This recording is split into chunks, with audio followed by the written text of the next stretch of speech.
Welcome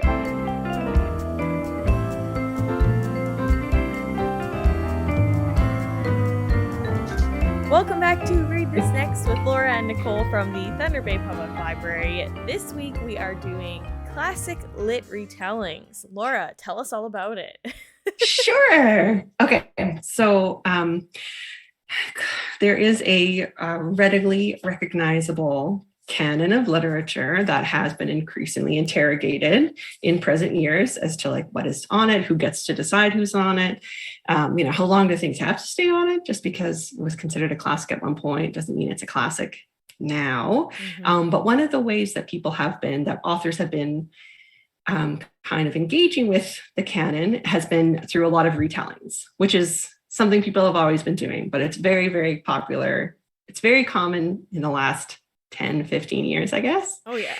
Yeah. And in addition to retelling, as opposed to just being like, oh, well, this is a classic Shakespearean play, and I'm going to move it to like West Side Story. I'm going to move it to was the present at the time, make it a fun musical. Yeah. Well, now people will kind of remix it in multiple ways at once. So often they'll change the setting to be modern, and they'll also change the location, and they'll also change like the background of the characters. Or maybe instead of retelling like the strict main plot, they'll select like a secondary or minor character and kind of spin out what they're all about. Mm-hmm. Now, the fun thing about retellings is in many, many ways, they're basically fan fiction. Yeah. So people who are like, look down on fan fiction, well, like these are all basically fan fiction too. Get in on it. Get in on it, right? It's just anytime you take, characters or plot that have been established by someone else and revisit it for your own story, that is basically what you're doing is a form of fan fiction.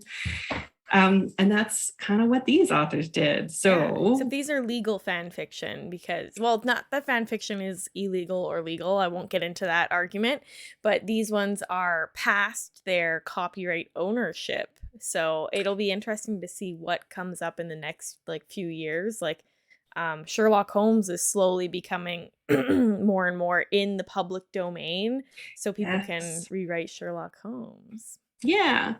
And it's something that's in public domain, but also sometimes it's like, how much can you kind of make the argument, oh, this was just inspired by, so you can still work from something that's like a more recent, a more recently published work. Mm-hmm.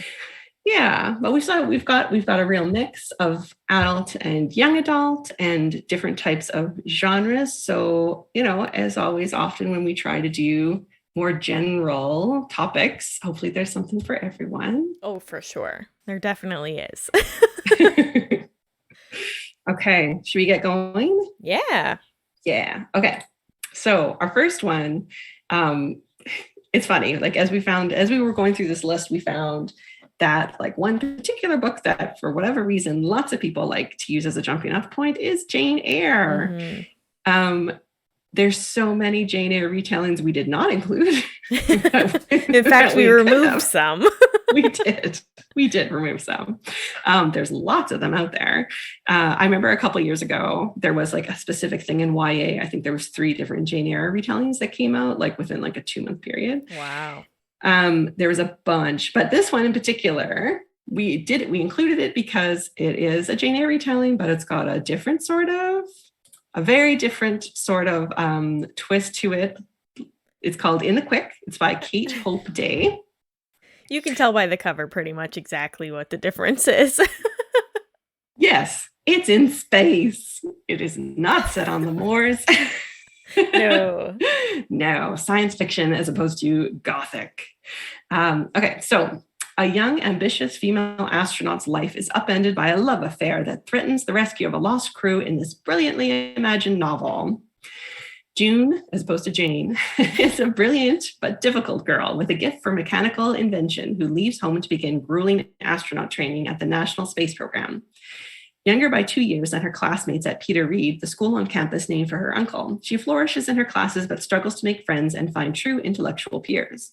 6 years later, she has gained a coveted post as an engineer on a space station and a hard-won sense of belonging, but is haunted by the mystery of the Inquiry, a revolutionary spacecraft powered by her beloved late uncle's fuel cells. The spacecraft went missing when June was 12 years old, and the rest of the world seems to have forgotten the crew. June alone has evidence that makes her believe they are still alive. She seeks out James Rochester, her uncle's former protege, also brilliant, also difficult, who has been trying to discover why Inquiry's fuel cells failed. James and June forge an intense intellectual bond that becomes an electric attraction, but the relationship that develops between them as they work to solve the fuel cell's fatal flaw threatens to destroy everything they've worked so hard to create and any chance of bringing the Inquiry crew home alive. So it does sound, I mean, have you read Jane Eyre? That's what I was going to mention earlier. I have not read Jane Eyre. I haven't read many classics, so. Well, I mean, they're not for everyone. I mean, I could probably get into the retellings a lot easier, but it's just the language. It's so inaccessible for me that I'll stick to my fairy fantasies. That's fair. Give me a fairy fantasy Jane Eyre and I will read it. There probably exists. There probably is. Probably exists.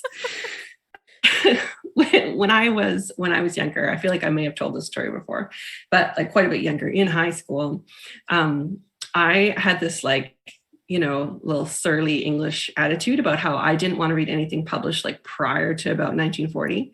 Oh. And my older sister had this thing where she didn't want to read anything published after about 1930. Okay. So she read all the classics and I read all of the, I was really into Canadian, like so many 18-year-olds, I was really deep into the Canadian big name authors like Mordecai Richler and Margaret Atwood, Timothy Finlay, Carol Shields. Like that was my thing at that age. Anyway, so I didn't read Jane Eyre for years and years. Did finally get around to it. Actually read My Wreck, which is coming up later first, and then read Jane Eyre. But so having read it, I can tell you, not a whole lot of similarities to the bare bones plot of Jane Eyre in this description. Not a ton of similarities, but it sounds like it might be more of the character of June having similarities to the character of Jane. That sort of like independent, intelligent, sort of like the kind of person who really wants love and companionship, but is not necessarily very good at making those connections, even though it's something that they really want and that they're drawn to. So interesting. It also has if you like The Martian, you might like this one, which suggests to me really harder sci-fi. So specifically getting into the science of the thing as opposed to kind of hand waving. So yeah. Yeah, it sounds cool. I mean, I'm curious, do you find, so like Alex and I, my partner, we went to the ballet once, and because I was like, I want to see a ballet, and I think we went and saw the Swan Princess, and the only reason I knew what was going on, no, not the Swan Princess, Swan Lake. Swan Lake. I mean, I was willing to believe there was one called the Swan Princess. Well, let me tell you, the only reason I knew what was going on was because I had seen Swan Princess, which is a cartoon children's movie. Sure. And it made so much more sense because I had seen that. So I'm wondering if maybe all I need to do, and maybe the viewers need to read a retelling, and then if you really want to, read the original, and then you'll be like, I know what's happening, but I get to know more. Yeah. See, that was sort of my journey with Jane Eyre in particular, because the book that I read first was one of these sort of retellings. And then I was like, okay, I'll read Jane Eyre now. And actually, it's one of those books that it's a little bit like how I didn't watch Star Wars for years and years and years. And I finally watched Star Wars and I was like, oh, that reference is from this movie. There's all these cultural references that or that I technically knew. I'm just going to silence this phone one moment. All these references that I did actually know, but didn't know where they originated from. And I think if you have never read Jane Eyre, but you have read widely in general, which I know you have, I think you'd find if you read Jane Eyre that there's a lot of things that have been referencing Jane Eyre that you didn't necessarily know were. Absolutely. Like because it has had such a big impact. Mm-hmm. Which is kind of an interesting thing to go through later and find out, oh, that's what that's from. I was also really young when I first tried reading it. I think I was in like going into grade 9. And I was like, no. Not the time. No. Probably not the time. Yeah. We're not all like, I was going to say weirdos, maybe not very nice, but like my older sister who was in high school was like, my favorite book is Jude the Obscure. We're not all weirdos like my sister was. My sister. No, seriously though, whose favorite book in like 2000 as a teenager is Jude the Obscure by Tom Hardy? Cool people. Tom Hardy. Apparently Tom he and I Hardy. Traps. Tom Hardy. Yeah, definitely. Anyway, so that was a good conversation. A long way around to get to. This is a Jane Eyre retelling in space. Yeah. Give it a try. Mm-hmm. Okay. All right, let's move on to the next one, which I have read. I haven't read this book. I read the classic version of this book. Yes. So this is Frankenstein in Baghdad by Ahmed Saadawi. And the translator is Jonathan Wright. Because evidently it was first published in another language. But I have read Frankenstein. And if you haven't, you should. That is one of the most accessible ones. So. Okay, did you like it? Yeah, I really did. Oh man, Frankenstein did very little for me. Dang, huh? Yeah, I mean, I read it. It is. Nicole is very right. It is more accessible. It's also quite short, as opposed to Jane Eyre, which is not short. No. So it is certainly among the canonical classics. It's one that's a little easier to pick up and get through. Yeah. And what a great story behind it too, right? Oh yeah. Like the author, I mean, like the story of how it was written, right? Mm-hmm. Like the author and her friends hanging out and being like, let's have a scary story contest. And she whips out Frankenstein. Like, are you reinvents a whole new genre just to scare her friends. It's amazing. That's a great party trick. It's so good. I will put a link to that in the show notes too, like that little history bit, because it's a very cool story. Yeah. Okay. Yeah. Here's the description of the book. From the rubble-strewn streets of the U.S. occupied Baghdad, I think it's Haiti, is the name of a character. Haiti, a scavenger and an oddball fixture at a local cafe, collects human body parts and stitches them together to create a corpse. His goal, but I mean, that's Frankenstein. It is. Yeah. His goal, he claims, is for the government to recognize the parts as people and to give them proper burial. But when the corpse goes missing, a wave of eerie murders sweeps the city and reports stream in of a horrendous-looking criminal who, though shot, cannot be killed. Haiti soon realizes he's created a monster, one that needs human flesh to survive. First from the guilty, and then from anyone in its path.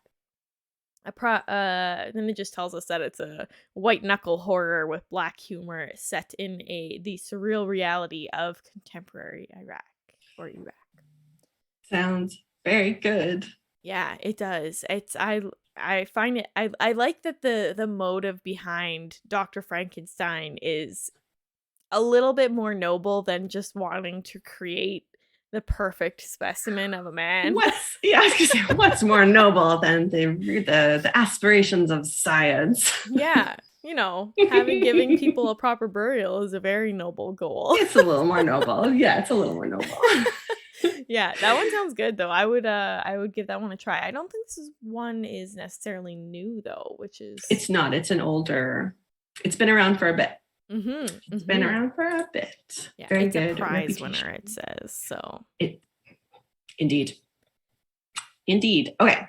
Next one. I don't have as many million words to say about this one, actually. For change. I don't have what this one is.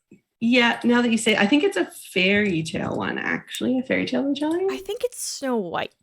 So the next one is a book called Boy, Snow, Bird by Helen Oyemi. Okay, so Boy, It was in all caps. I don't know. Boy, Novak turns 20 and decides to try for a brand new life. Flax Hill, Massachusetts isn't exactly a welcoming town, but it does have the virtue of being the last stop on the bus route she took from New York. Okay. It's the fact that, okay, never mind. Flax Hill is also the hometown of Arturo Whitman, craftsman, widower, and father of Snow. Snow is mild-mannered, radiant, and deeply cherished, exactly the sort of little girl Boy never was, and Boy is utterly beguiled by her. If Snow displays a certain inscrutability at times, that's simply a characteristic she shares with her father. Harmless, until Boy gives birth to Snow's sister, Bird. Okay. When Bird is born, Boy is forced to reevaluate the image Arturo's family have presented to her, and Boy, Snow, and Bird are broken apart. Sparkling with wit and vibrancy, Boy, Snow, Bird is a deeply moving novel about three women and the strange connection between them.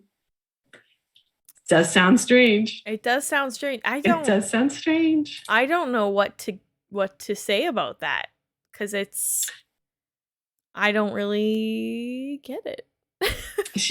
I know that this author does magic realism, so okay, that is sort of her lane and retellings. I think her most recent one is called Gingerbread, and it's like so she does like fairy tale retellings. Mm-hmm. See, but what's the plot? I feel like this description gave me no idea of what the plot might be. Like, usually we read a description and it's like, so-and-so's looking for love. She meets this man. Whereas this one, I'm like, they all are in the same town. And the thing that I think threw me off a little bit is the fact that Boy is a female character. Yeah. Yes. Okay. So our next book is, I'm pretty sure it's quite new, I think. Yeah. A book called Pride by Ibby's Boy. Oh, it sounds very fun. Pride and Prejudice gets remixed in this smart, funny, gorgeous retelling of the classic, starring all characters of color. Zuri Bennett's has pride, Brooklyn pride, family pride, and pride in her Afro-Latino roots. But pride might not be enough to save her rapidly gentrifying neighborhood from becoming unrecognizable. When the wealthy Darcy family moves in across the street, Zuri wants nothing to do with their teenage sons, even as her older sister, Janae, starts to fall for the charming Ainsley. She especially can't stand the judgment and arrogant Darius. The judgmental and arrogant. Yet, as Zuri and Darius are forced to find common ground, their initial dislike shifts into an unexpected understanding. But with four wild sisters pulling her in different directions, cute boy Warren vying for her attention, and college applications hovering on the horizon, Zuri fights to find her place in Bushwick's changing landscape or lose it all. A timely update of Austen's Pride and Prejudice. That one. Cultural identity, doesn't it? Cultural identity, class, and gentrification against the heady magic of first love. Aww. Right? Sounds very good indeed. Mm-hmm. Yeah, again, that's another one that there's been 1,000,001 retellings of. Pride and Prejudice. Have you read Pride and Prejudice? No. Okay, also good. I've seen the movies, okay? That's the important part. Yeah. So you get the gist. Yeah. It does sound, it sounds like this is a retelling that follows the plot. Pretty like well. the bare bones outline of the plot and the characters, like the family setups, pretty closely. Mm-hmm. Which is nice. I mean, both are good, but if you're really looking for a retelling, you're like, yes. Oh yeah, here we go. Just alternate universe in the future. Yes, alternate universe. Yeah, alternate universe fan fiction. 100. Yeah, that's a fan fiction term. Words. Yeah, that is a fan fiction term for you. Yes. Yeah. Okay. Next one. Our next one I have read, but it was years ago, the classic. So this is Meg and Joe by Virginia Cantra, which is obviously Little Women. Yay. And it's a series, which is kind of cool. So, okay. The March sisters, reliable Meg, independent Joe, stylish Amy, and shy Beth, have grown up to pursue their separate dreams. When Joe followed her ambitions to New York City, she never thought her career in journalism would come crashing down, leaving her struggling to stay afloat in a gig economy as a prep cook and a secret food blogger. Okay. Meg appears to have the life she's always planned: the handsome husband, the adorable toddlers, the house in a charming subdivision. But sometimes getting everything you've ever wanted isn't all it's cracked up to be. When their mother's illness forces the sisters home to North Carolina for the holidays, they'll rediscover what really matters. I thought I was going to say what family really means, and I got really confused when it didn't go that way. What really matters? Sure. One thing's for sure. They'll need the strength of family and the power of sisterhood to remake their lives and reimagine their dreams.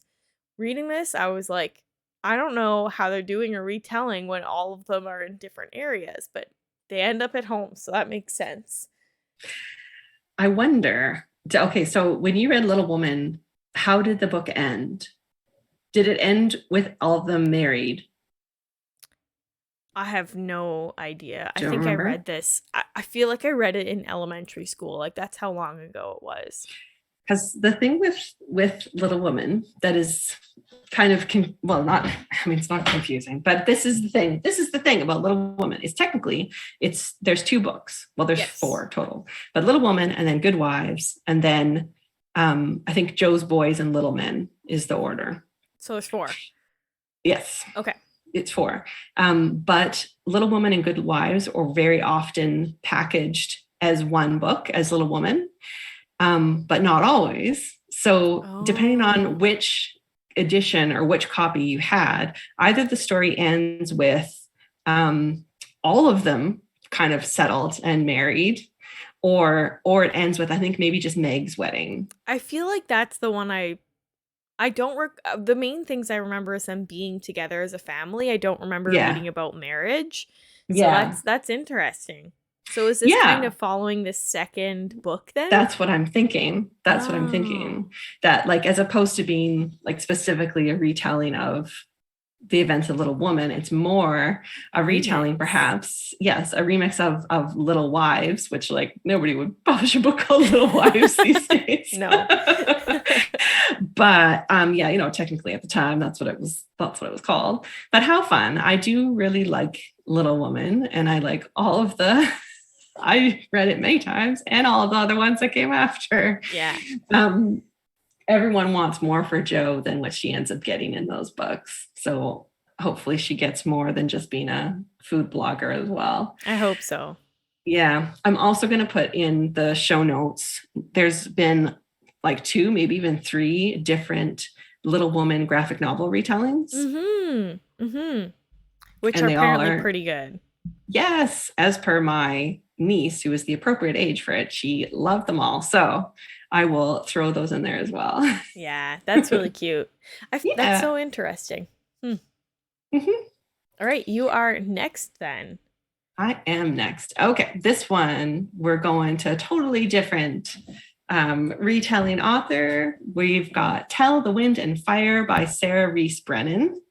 And this is a retelling of A Tale of Two Cities, which I have not read. I haven't either. I have not read A Tale of Two Cities. Okay. So here's the description. In a city divided between opulent luxury and the light and fierce privations. In the dark, a determined young woman survives by guarding her secrets. Lucy Manette was born in the dark half of the city, but careful manipulations won her a home in the light, celebrity status, and a rich, loving boyfriend. Now she just wants to keep her head down, but her boyfriend has a dark secret of his own, one involving an apparent stranger who is destitute and despised. Lucy alone knows the young men's deadly connection, and even as the knowledge leads her to make a grave mistake, she can trust no one with the truth. Blood and secrets alike spill out when the revolution erupts. With both halves of the city burning and mercy nowhere to be found, can Lucy save either boy or